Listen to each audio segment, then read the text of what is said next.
Okay. Welcome to Nervous Rex, Chris Ryan. Nice to see you. I miss you. How are you? Where are you? I miss you, brother. Good to see you too. I'm in Colorado, in a little town I've been hanging out in for the last couple of months, but leaving this weekend in the van. Going to do a anthropology trip.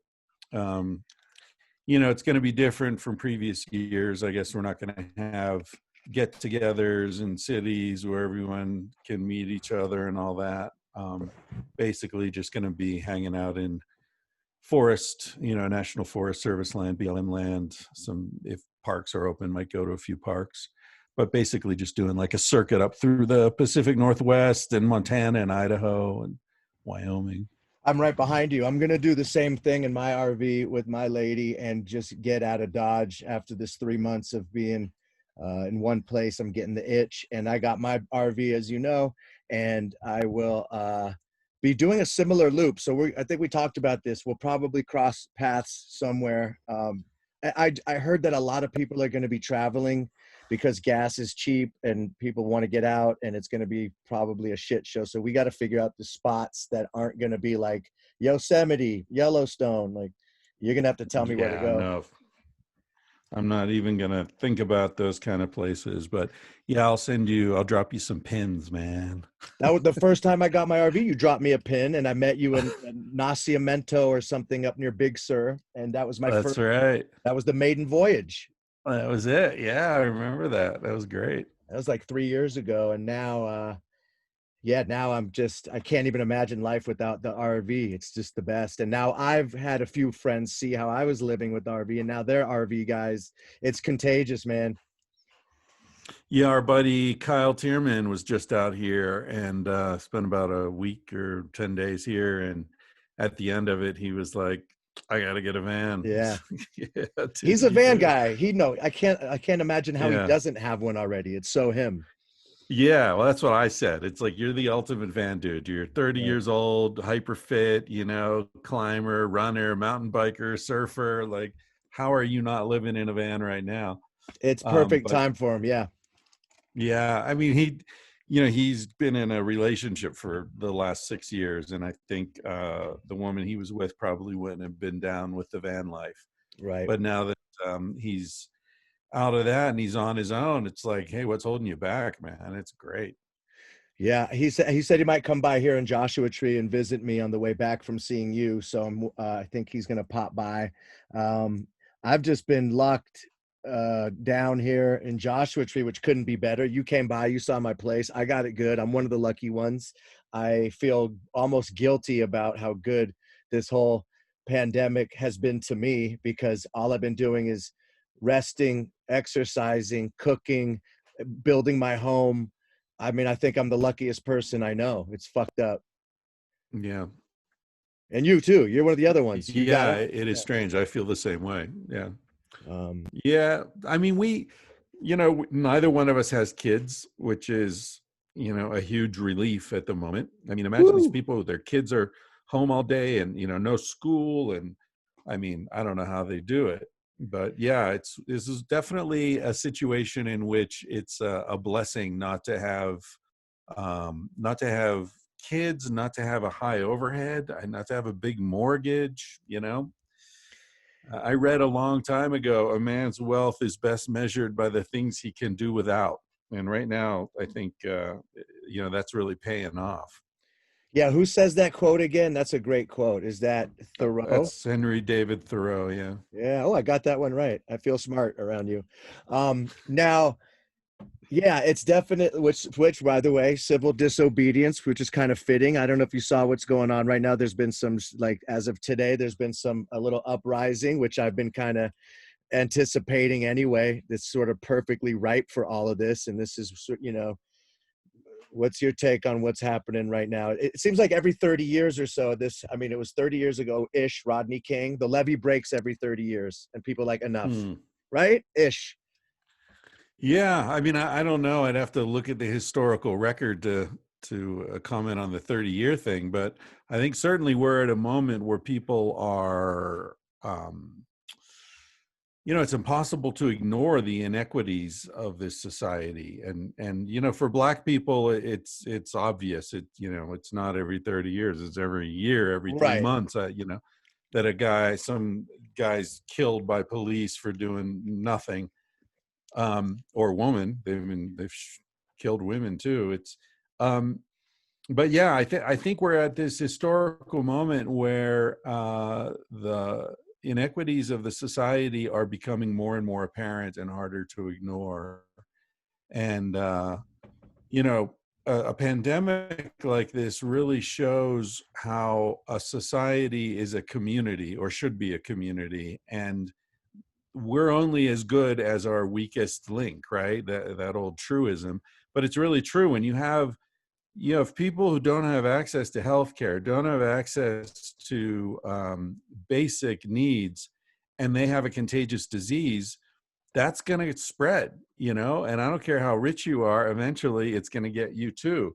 And people need to realize that. It's like, you can't be so rich that you don't need the roads, Right. you don't need the commons, there has to be an area of value that everyone has access to equally. Otherwise, you just don't have a society. And I think that's starting to become really clear in the United States.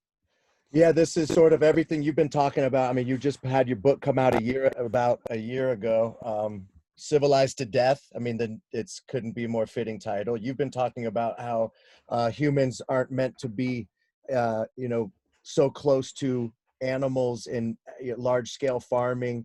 You talked about that in your book, about how 10 to 12,000 years ago, when we stopped hunting and gathering and started agriculture, that put us on the wrong path.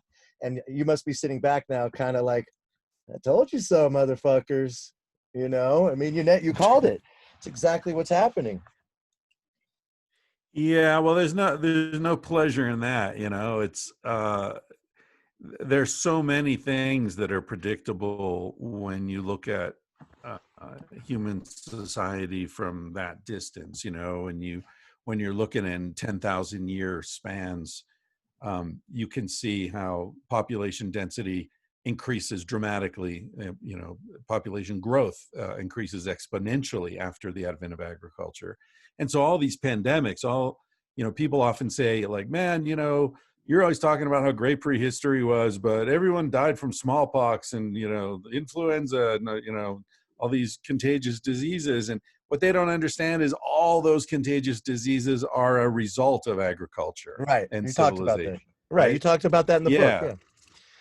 yeah, exactly. So none of people hold up the partial solutions to these problems, and they don't understand that the problem itself didn't exist, because there wasn't enough population density for something like this, COVID, to spread, even if it would have been contracted, right?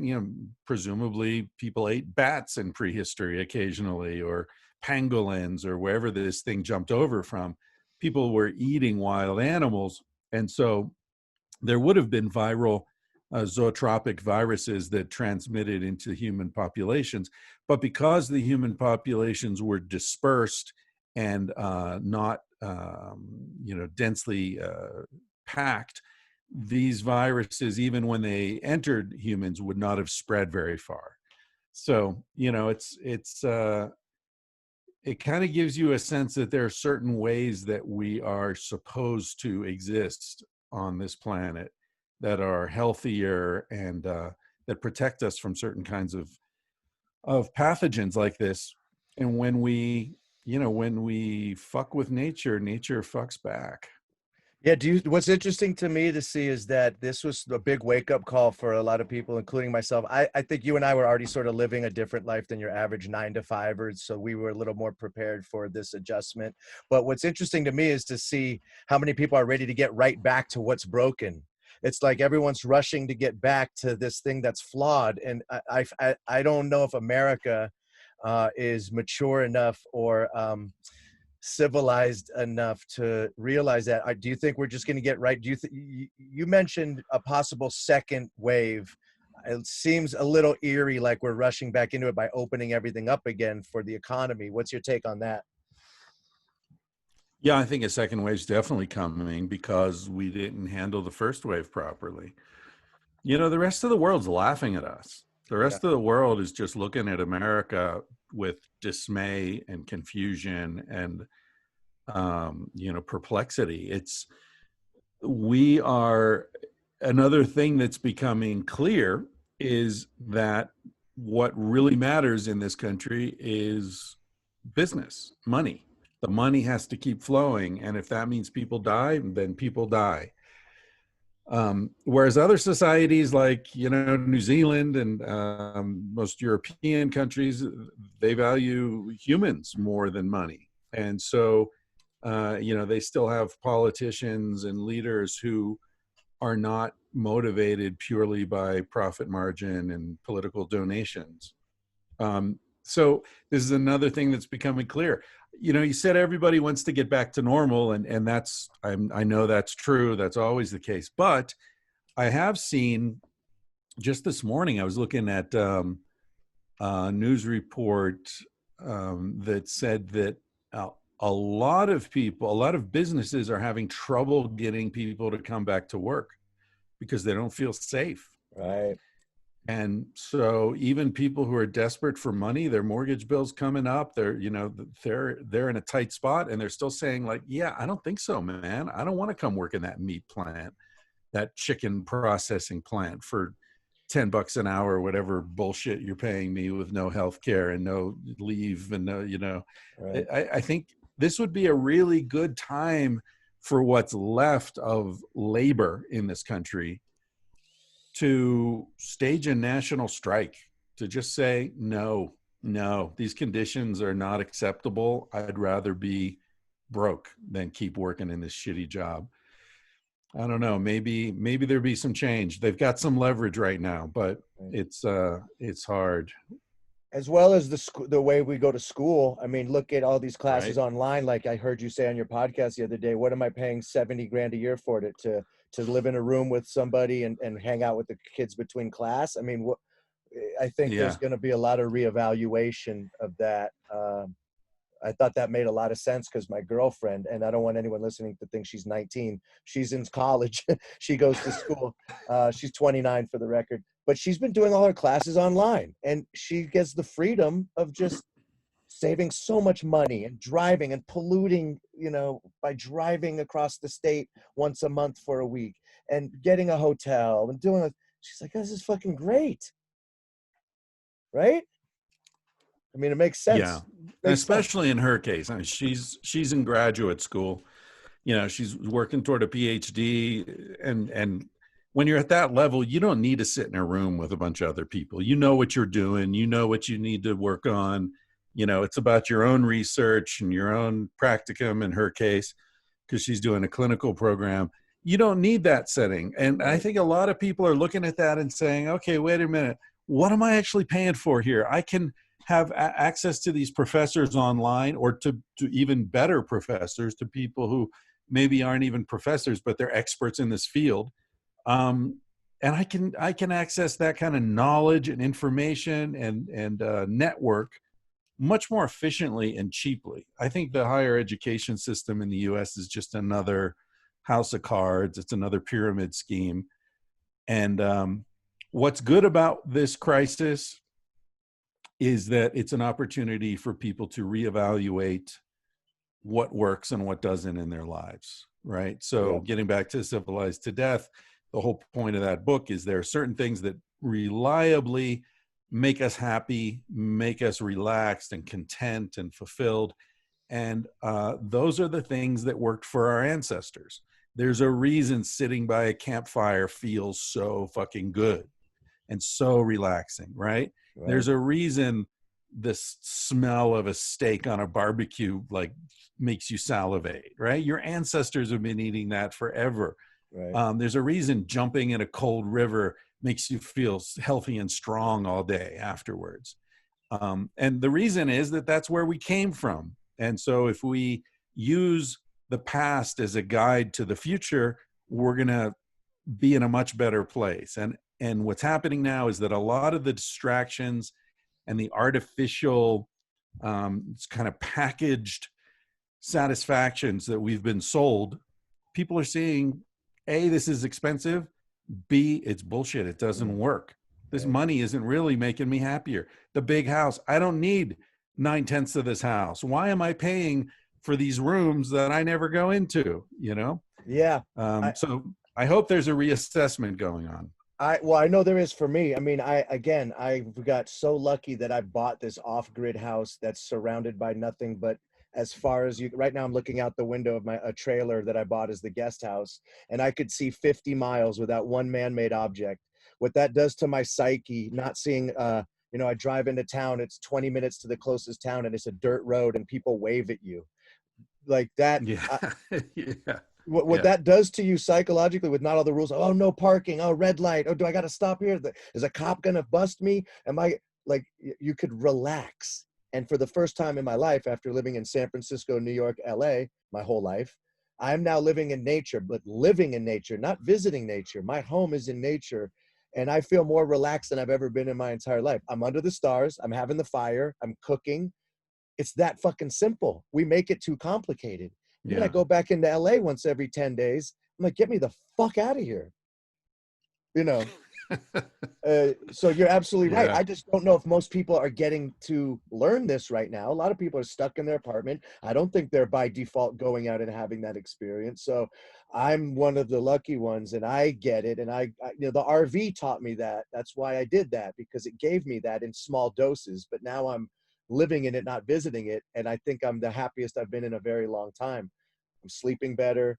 I'm just, my stress levels are down. And like, perfect example, small town. I live in a town of 400 people.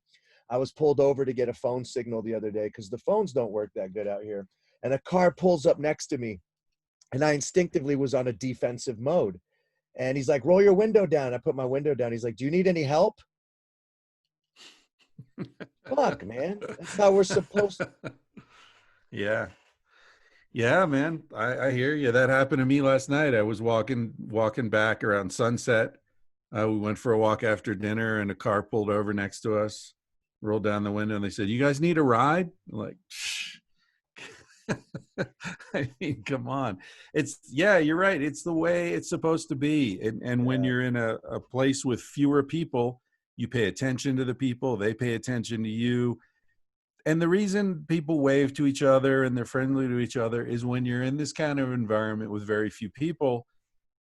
First of all, you're not overwhelmed, right? You can't say right, hi to everybody walking down 6th Avenue in New York. right. And also you need them. They need you. Mm-hmm. So if there's a problem, we need each other. We take care of each other, right? If a big storm comes through and blows your roof off, your neighbor's going to come over and help you put it back on, or at least give you a place to stay while you're waiting for the construction guys. That's the way it works in small communities. And again, that's the way our ancestors were, right? That's the way hunter-gatherers were. They're super cooperative and interdependent. That works for us. That makes us feel relaxed and happy. I was talking to a guy the other day. I quoted him in Civilized to Death, Dacher Keltner. He's a researcher up at Berkeley. And actually, Kyle and I did a podcast together with him, co-hosted a podcast with him. And he did all this research showing that wealthy people are less compassionate toward others. Like he did that experiment where he positioned an old lady to cross the road and monitored which cars stopped and which didn't. And he found the more expensive the car was, the less likely it was to stop. Right. Right, right. So all that kind of research. Anyway, we were talking about this, and I said something about how being in a community is a big predictor of happiness and longevity. And he said the research he's seen is that it adds 10 years to your life Wow. if you feel that you live in a community of people who have your back, right? Right. 10 years. That's more than, not smoking and your BMI and your exercise and your fucking vitamins. 10 years just from Wow. feeling that you've got friends who have your back. I believe it.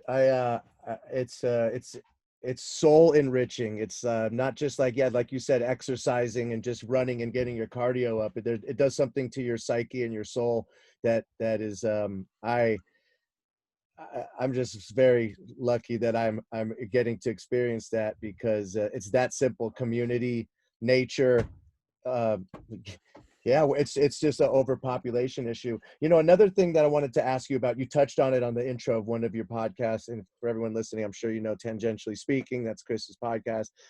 My favorite podcast.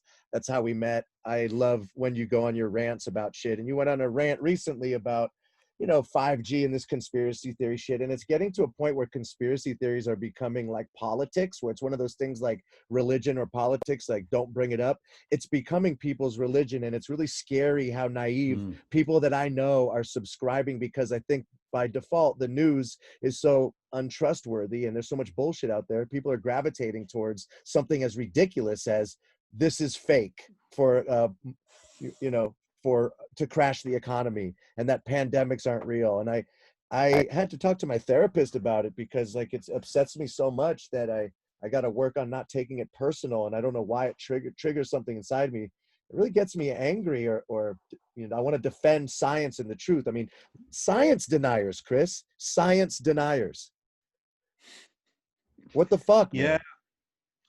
Yeah, it's a strange thing because, you know, I have to say, it it's kind of like you say, it lines up with politics very closely, and religion, and there is a grain. I have a grain of compassion for all those, for the religious people, for science deniers, for Trump voters. Like, I feel like there is something in all of them that I agree with, which is that we are being lied to Right, all the time, right? And so those are all a form of rebellion against the overwhelming tide of bullshit that we're all drowning in, right, right? So, and I understand the impulse to just say it's all bullshit, fuck all of it, right? That's wrong. That's not a rational or correct response, but I understand it. right, So, you know, science deniers, okay, I'm a scientist, I guess. I don't know. People call me a scientist. Uh, I have a PhD in psychology. I don't know. I guess that makes me a scientist. But what have I written? My first book is all about how a lot of the science around the evolution of human sexuality is actually propaganda that's pretending to be science. right, I'm a critic of science, a lot of science. Medical research is totally corrupted, right? If a pharmaceutical company pays for 10 different researchers in 10 different hospitals to study a new drug that they're trying to market and test its safety and its efficacy, if 9 of those researchers find that it's either dangerous or ineffective, and only one of them finds that, oh, it worked, there's statistically significant effects, those 9 pieces of research will never be published. Only the one that finds that the drug worked will be published. right, That's not science, right, right? right, That's business. So I get it when people look at things and say, hey, wait a minute, you told us ibuprofen was safe, and now I find out I have liver cancer. You right, told us margarine was better than butter, and now I have heart disease because that was fucking bullshit. You told us saturated fats caused heart disease, and now we find out it was actually sugar, and the sugar industry paid the scientists to say it was fat. And that's, 40 years of dietary misinformation there. So I certainly understand people who say, yeah, scientists lie all the time. They're right. A right. lot of scientists do lie all the time, because money has infiltrated the scientific process just as it has the political process. Yeah, and I agree with that, but it's because it's that it's not binary. It's very nuanced, and I think it's a binary way of thinking that it becomes then everything is bullshit, right? Right. And that's the problem, is that then everything else goes out the window. And you're right, because there is a lot of bullshit out there, and I agree. But I think it takes critical thinking. What happens with a lot of conspiracy theorists is they've I spoke with Sheldon Solomon, who thank you for introducing me to. I don't know if you listened to it yet, but it was an amazing talk, and we talked about this and his terror management theory. You know, Ernest Becker's denial of death. We're talking about Yeah. why humans do what we do when we do it is based on a primal fear of death. Everything we do, from collecting things and having kids and putting out art, whatever it is because we're afraid we're going to die. So it's a subconscious thing we're doing. And I think it's the same with conspiracy theory, like religion. It's a fear-based thing, and it's based on not having any control, and it gives you a sense of control, like, Yeah. oh, in a world of chaos I found a little bit of something I could hold on to. So I understand, but I don't know why it's such a hard one for me to deal with. And it's actually for the first time in my life, it used to not be a big deal, but everything's so heightened right now that it's starting to affect friendships, and I don't like it. And it's one of those things I'm learning to just stop fucking talking about, because people are really Yeah. married. They're married to it. So Yeah. it's a trip. It's a big, like right now, I feel there's a big wave of mistrust, which again, like you said, I understand, but that doesn't mean that the other thing's the answer, and that I'm a sheep because I listen to NPR once in a while. That's the, that's the problem. Yeah, right. You're supposed to be listening to Fox or Rush Limbaugh or somebody. Yeah, it's crazy. Yeah. And then it's like, yeah, we don't need to make this too political or too anything, but right now it's such a strange time. I've never lived through anything like this.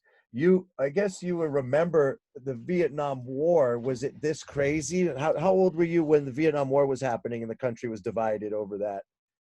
No, You're, I was a kid. I was born in '62, so the height of the Vietnam War, I was 6, 7, 8 years old. I oh, wasn't, you don't you know, remember.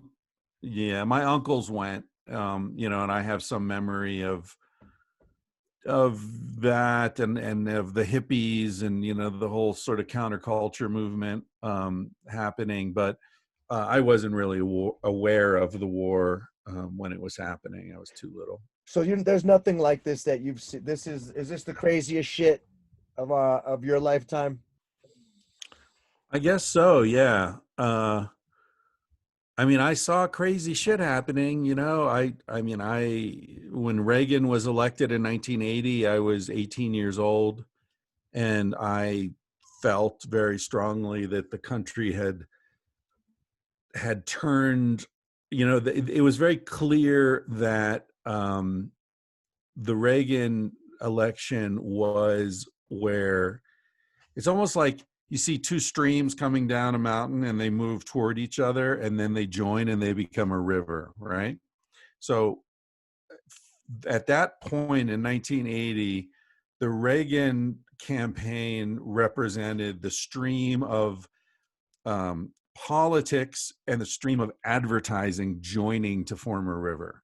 Mm, That was the first real Madison Avenue run presidential campaign. And it was very effective. And obviously they had an actor, right, to play the role of president. And right. that was when political operatives first realized, like, this is not some great man who runs for office that we get behind. This is like a boy band, one of those, Right. let's come up with the concept first. We'll find the boys later. Right. But the Right. concept is these, so Reagan was the first boy band president, essentially. And, that I remember at the time thinking, like, this isn't going to turn out well. This is money taking over the political process, and they're going to fuck us. And they did. They came up with this trickle down economic policy, this sort of libertarian, unrestricted capitalism.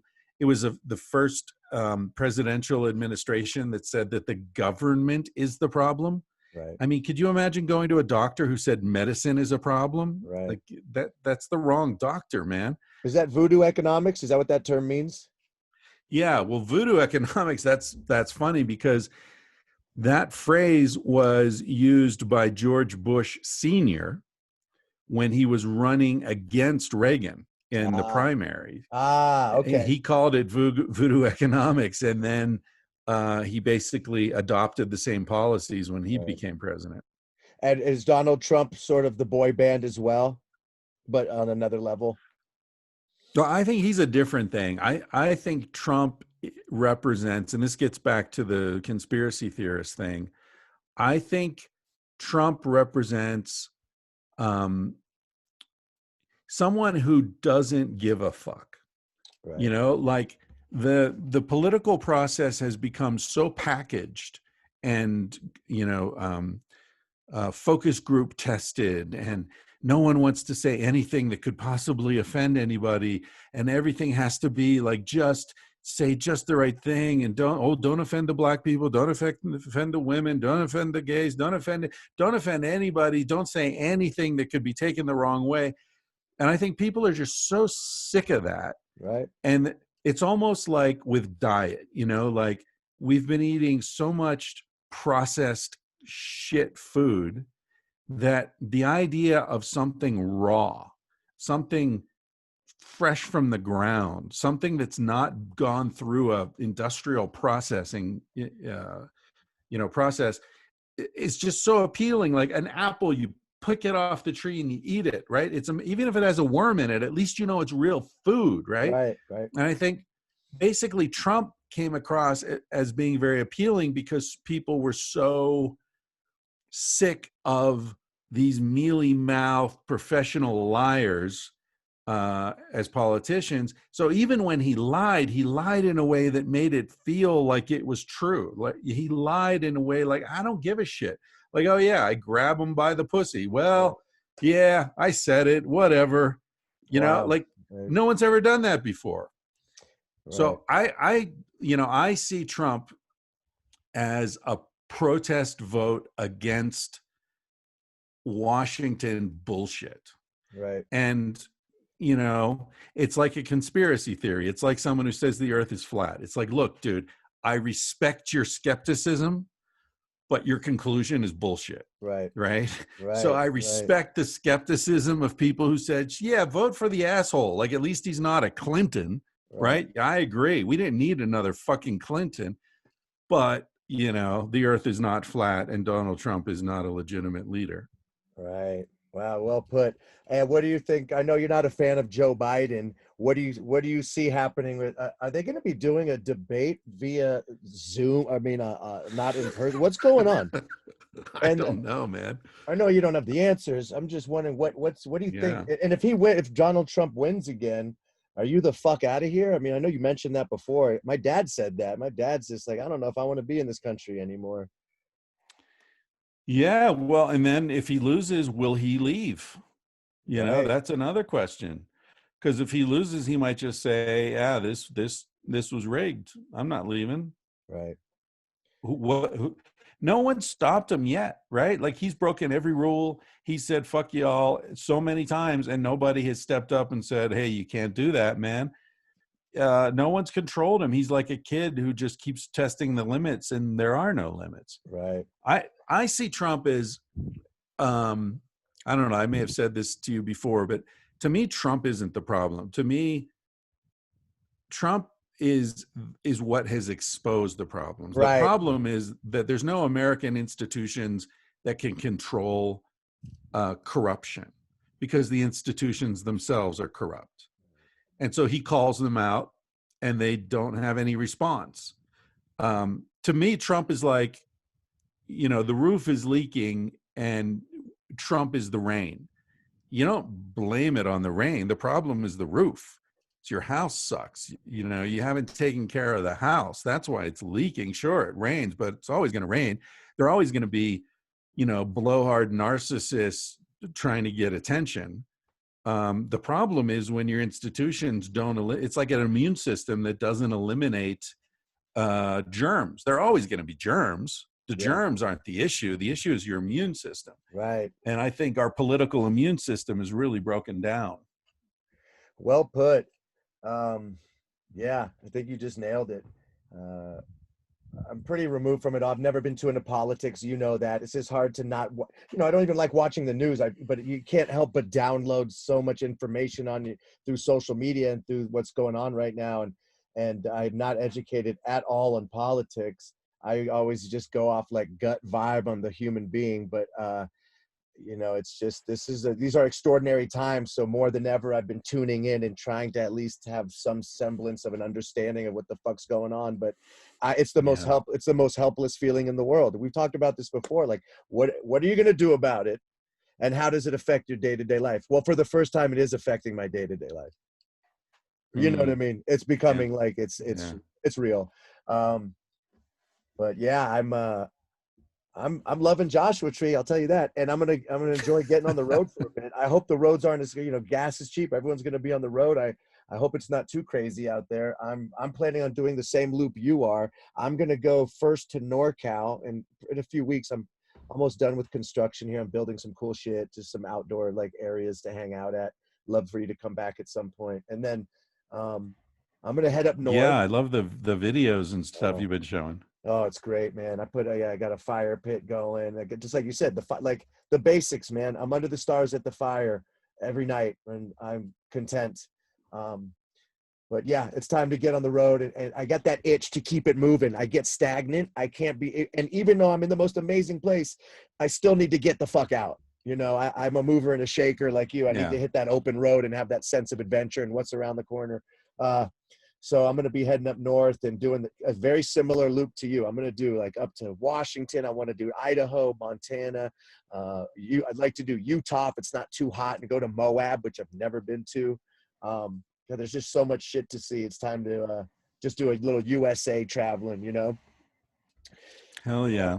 Well, let's keep in touch. We can do some more of these podcasts in person, with the fire crackling in the background. Oh, dude, that'd be awesome. Yeah, I'm gonna bring my stuff with me because definitely, like you always said, it's so much better to do it in person than you really pick up on someone's vibe and the energy of the room more so than just talking to a screen. But it's kind of different when you know someone like we do. We kind of already have a established rhythm. It's not Yeah. like But have you heard of Mark Normand, the comic? Did I send you Yeah, I his was stuff? just I don't know who sent it to me, but I was just watching some of his stuff last night, actually. I just got him to do He's the good. podcast. Yeah, he mentioned me on. He has a podcast called Tuesdays with Stories, and it's a great if you want to laugh, you definitely check it out. It's him and another comedian called Joe List. I'll send it to you. Anyway, I'm a big fan of the podcast. I hit him on Instagram. He hit me back. He's doing the pod, so we're gonna promote his new Nice. special. I should even send him your way because he's trying to get as many eyeballs on his new YouTube special as possible. He should do your podcast. I'll plant the seed if you want to have him. The guy's fucking hilarious. So yeah, Yeah, yeah. I watched his stand up last night. It was great. he's like a dirty Seinfeld. Yeah. He's like old school comic. Like, hey, well, what do you know? Yeah, you guys ever noticed that? Very like observational Yeah. humor, which I love. What before I let you go, what have you been? Have you been binge watching anything, reading anything? What's getting you through these days? Oh man, I just watched Grizzly Man the other night for the second time. I Oh hadn't yeah, seen it since it came out. That was pretty amazing. yeah, great Yeah, I movie. really like that. No, I'm not really watching much. I've been reading. There's a book that a friend of mine recommended to me called The Great Bay. Man, a very strange book. It was written in 2010. The author's died. He was a science fiction writer. I forget his name. But it's about how in the year 2020, 10 years in the future, right? A pandemic breaks out and the president cancels the election Hmm. because of the pandemic. And things start, it's basically a apocalyptic story set in the year 2020 with a pandemic and a canceled election and a war that breaks out and all kinds of crazy shit that happens that then triggers global warming and cataclysmic events, so that the entire the Central Valley of California gets flooded, and that's the Great Bay. All the water from the San Francisco Bay then spreads out into the Great Bay of California. And yeah, so I'm looking at that book. That's an interesting thing to be reading at this Yeah, time. you don't usually read science fiction, do you? And also that's kind of don't let conspiracy theorists get a hold of that, because then they'll put it together that that's somehow tied into what's going on. They'll put anything Yeah, together, right? yeah.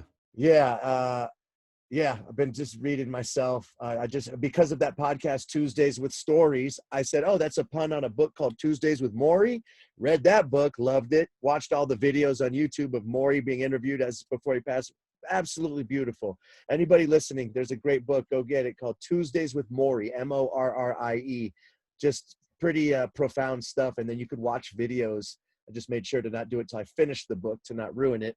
But yeah, you could watch the interviews with Ted Koppel on YouTube, and what an interesting, cool, like old professor. That guy was awesome. Yeah. Yeah. It kind of reminds me of my relationship with Stanley Krippner. And mine with you. Yeah, you're like Dude, you're like I'm older not that brother. old. No, older brother. You're like, you taught me a lot. But yeah, the age difference is yeah, it's not quite. Well, you'd be like, you're 12 years older than me. You'd be my older brother. Yeah. Right? Yeah, I'm not old enough to be your dad. Not quite. You sure? All right. Well, thanks for your time, dude. Miss you. So good to see you. And we'll definitely try to meet up out there somewhere in the RVs. And like you said, we'll have a beer by the fire, and hopefully shit will calm down a little bit by then. And hopefully we won't have the second wave that feels imminent. I don't know. Let's see what happens, dude. Crazy times. I'll see you down the road, brother. Thank you, brother. Talk to you soon. Bye. Bye. All right. Thanks, dude. Yeah, that was fun. Right on. That was great. All right. We'll catch up later, bud. Have a good one, and we'll talk in a little bit. Yeah, we'll keep in touch. I'm, as you said, we're going to the same places, so let's definitely hang out. I'll let you know, and we'll meet up somewhere. All right, man. Okay, bud.